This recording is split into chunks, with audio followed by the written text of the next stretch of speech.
December 21st, Saint Thomas, Apostle. Saint Thomas was born a Jew and was called to be one of the 12 apostles. He was a dedicated but impetuous follower of Christ. When Jesus said he was returning to Judea to visit his sick friend Lazarus, Thomas immediately exhorted the other apostles to accompany him on the trip, which involved certain danger and possible death because of the mounting hostility of the Jews. At the Last Supper, when Christ told his disciples that he was going to prepare a place for them to which they also might come because they knew both the place and the way, Thomas pleaded that they did not understand and received the beautiful assurance that Christ is the way, the truth, and the life. St. Thomas is best known for his role in verifying the resurrection of his Master.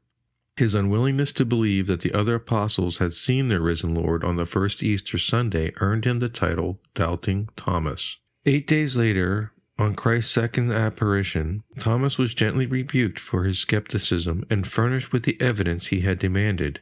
Seeing in Christ's hands the point of the nails, Thomas even put his fingers in the nail holes and his hand into Christ's side. After verifying the wounds were true, St. Thomas became convinced of the reality of the resurrection and exclaimed, "My Lord and my God," thus making a public profession of his faith in the divinity of Christ. Tradition says, at the dispersal of the apostles after Pentecost, this saint was sent to evangelize to the Parthians, Medes, and Persians. He was ultimately to reach India, carrying the faith to the Malabar coast, which still boasts a large native population calling themselves Christians of St. Thomas.